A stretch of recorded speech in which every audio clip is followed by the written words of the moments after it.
curriculum mapping and curriculum quality audit. So, curriculum mapping is a model for designing, refining, upgrading, and reviewing the curriculum, resulting in a framework that provides strong focus and function. It is a reflective process that helps teachers to understand what has been taught in class, how it has been taught, and how learning outcomes are assessed. So, this process was introduced by A.D. I.S. Jacobs in 2004 in her book, Getting Results with Curriculum Mapping, or ASCD 2004. So this approach is an ongoing process or working in progress. So curriculum mapping may be able to answer these following questions. So in curriculum mapping, so these questions should be answered. So the first question is, what do my students learn? Kung sa dayon matunan sa akong estudyante or ang imong estudyante. So what do they study in the first quarter? So ibalik in you are in the second quarter na of the schooling. So nana sa second quarter. So what is the first quarter na ilahagi sa dihan? So what are they studying in the school throughout the year? So unsa ang ilahang gistudihan sa tibuok nga whole year sa klase. So do my co-teacher who handle the same subject cover the same content achieve the same outcome use similar strategies? So kung ang imuha bang co-teacher is sundog ba or pareha ba mo content or pareha ba mo strategy sa pagkuhan o teaching or pareha ba mo na-achieve na outcome. So number 5 is, how do I help my students understand the connections between my subjects and the other subjects within the year? So next year, so unsaon na niyong pagtabang sa imong estudyante nga makapalo or unsaon niyo pag kuan sa estudyante pag-handle para ma-achieve na learning in isa ka whole year. So the next is the benefits of curriculum mapping. So the first benefits is curriculum mapping ensures alignment of the desired learning outcomes, learning activities, and assessment of learning. And the second is curriculum mapping address the gaps or petitions in the curriculum. It reveals if certain program appeals or learning outcomes are not adequately covered or overly emphasized in the current curriculum. So, ibali, ang curriculum mapping is kung ang magkuhan sa gaps o mga repetitions in the curriculum. So, the third is curriculum mapping verifies, clarifies, and establishes alignment between what students do in their courses and what is taught in the classroom and assess as their learning. So, ang curriculum mapping po is mo ni ang mag-clarify or mag-establish sa mga buhatonon or kung unsay mga kuan mga need nga i-establish anang mga students para kuan ang ilang mga courses. So the fourth is the curriculum maps visually show important elements of the curriculum and how they contribute to student learning. So kung unsa ba daw ang ma-contribute sa curriculum mapping sa student learning. Number 5, the last is curriculum mapping connects all initiatives from instruction, pedagogies, assessment, and professional development. It faculties the integration of cross-curricular skills. So, curriculum mapping, silang ang connect sa mga instruction, mga pedagogies, o mga assessment para ma-facilitate ang mga integration of curricular skills. Next is curriculum mapping process. However, whatever outcomes map will be made, they are suggested steps to follow. So naay mga steps para nga ato sundon para pagbuo sa curriculum mapping. So example A is make a matrix or a spreadsheet. Number two, place a timeline that you need to cover or ibalik mag-set ka o mga place timeline nga kanang month mahuman nato ang first nga quarter or second quarter or or first semester. So this should be dependent on time focus on a particular curriculum that was written. So focus on dito sa curriculum.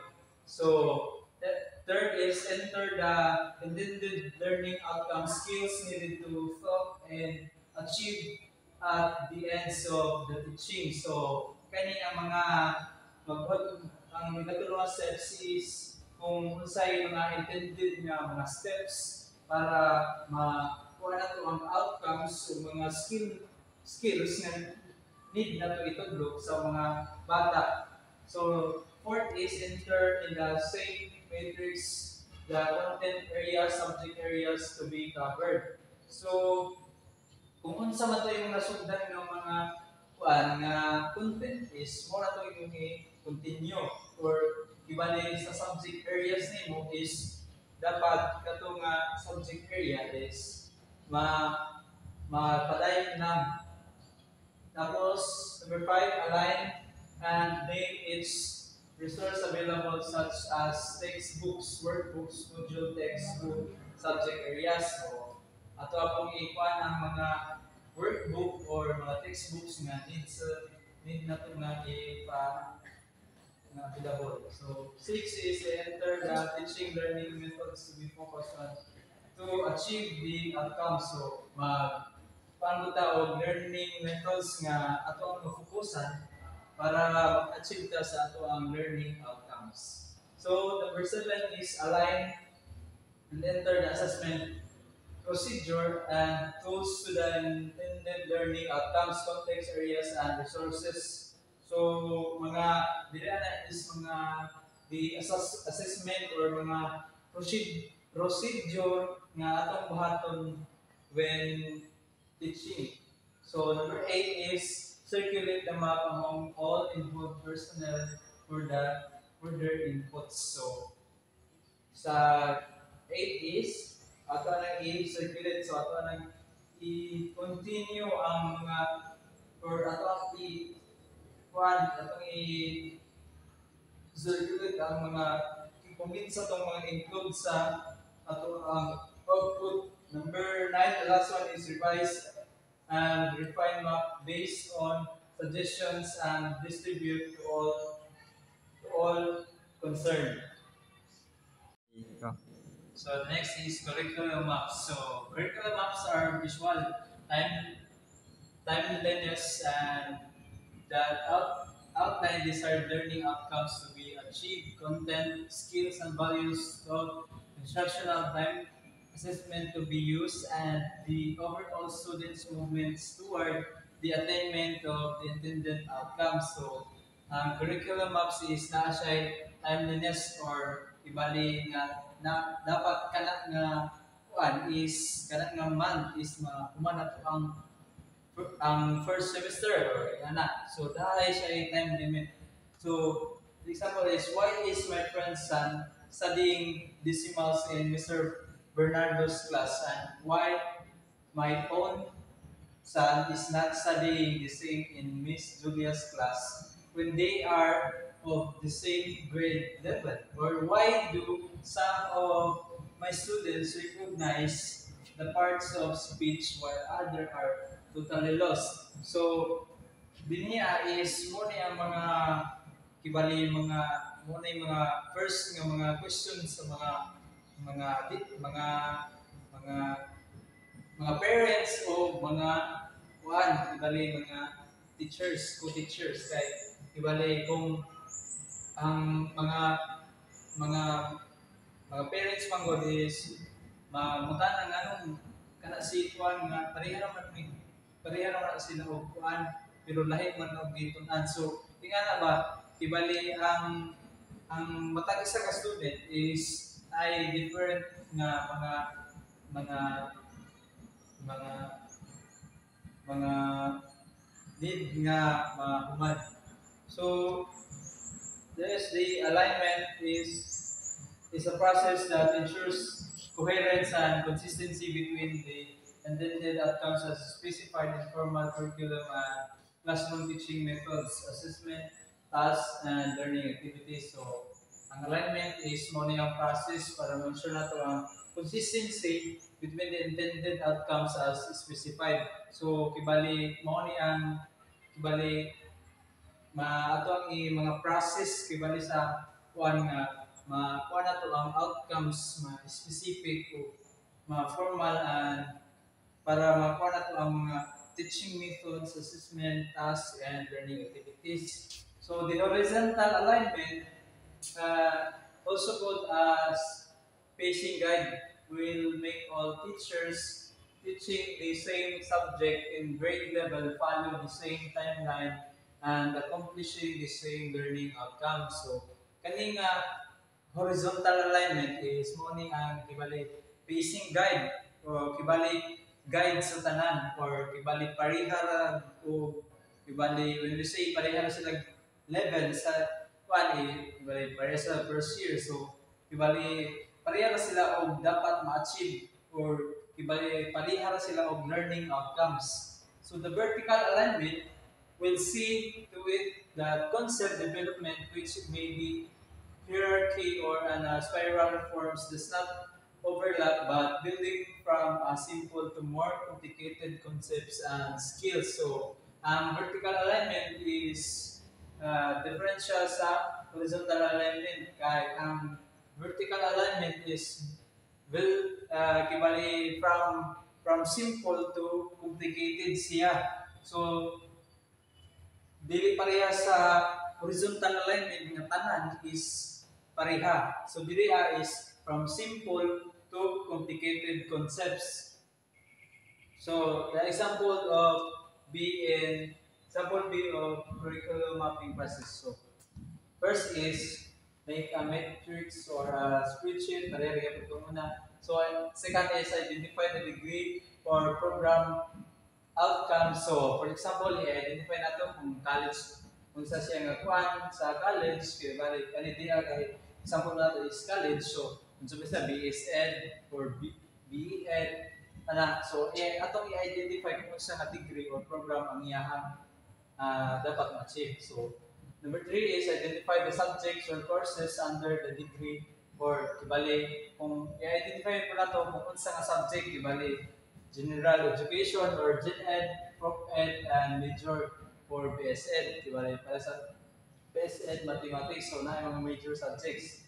So 4 is list the subject along the vertical cells of the matrix in a logical or chronological order. So maglista o mga subjects nga dapat naka-chronological order or in a logical order. So number 5 is list the degree program outcomes along the horizontal cell, used code as PO1, PO2 if outcomes are too long to fit in the cell, or PO means program outcomes. So, 6 is cross the subject and the outcome and determine if such a subject accomplishes the outcomes as either learned or held or performed or P or given opportunity or place the code in the corresponding cell. So, number 7, fill up all cells. Kibali, fill up na natin itong mga cells. Number 8 is after accomplishing map, use it as a guide for all teachers teaching the course for students to complete the degree in 4 years. So, pag kumana na ito ang curriculum map, so ato lang yung gamiton as a guide for all teachers in teaching that specific subject. So that's all. Thank you. Good day everyone. So this is the example of how you write a curriculum. So first, what is curriculum? Curriculum is a set of standard goals of that particular our school. So, the content standard, performance standard, learning competency, and learning materials is the thing that you must include in your right curriculum. So, that's it in this part. So, let's move on to the curriculum quality audit. So, curriculum quality audit or CQA is a form of curriculum mapping. It is a process of mapping the curricular program or syllabus against established standard. So, this process is supported by Susan Raffel, when she said that the best practice in curriculum development and implementation require that discipline-based standard in modeling curriculum and programs, course and sequence. So, what is curriculum quality audit? Curriculum quality audit is a systematic process of evaluating the curriculum. So, from the word audit.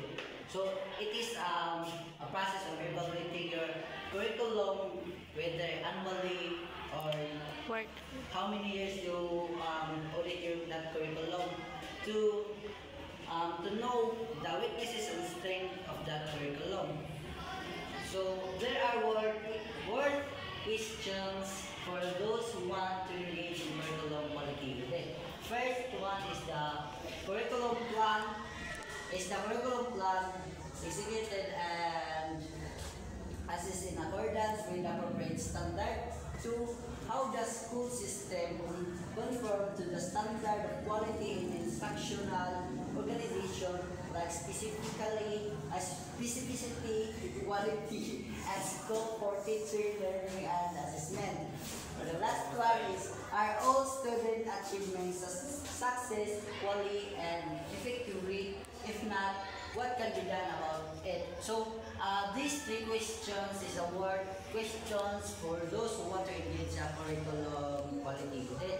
So, next is the benefit of curriculum audit. First one is identify the gaps. Under an overrepresentation of the curriculum based on the standard. Second one is ensure alignment of learning quality outcomes, activities, and assessments to the standard. Third is achieve and intentionally follow curriculum as standard become the basis of the curriculum analysis. So, the benefits of curriculum audit is, as I said ganina, is to know whether that curriculum is a strong foundation of that school or whether it can attain the standard one to the students. So the Philippine Professional Standard of for Teacher or PPST can be used as anchor in curriculum standard. Curriculum quality audit. PPST aims to set expectation to teacher along will define career stages of professional development from the beginning and distinguish practice. So, the PPST is the first organization who use the curriculum quality audit. So, why is the curriculum quality audit is important? So, for me is to ensure that that your curriculum is whether it is effective in the future or whether there are gaps that you need to improve in that curriculum. So, by evaluating your curriculum is you know how to improve that and to find solution of how to improve your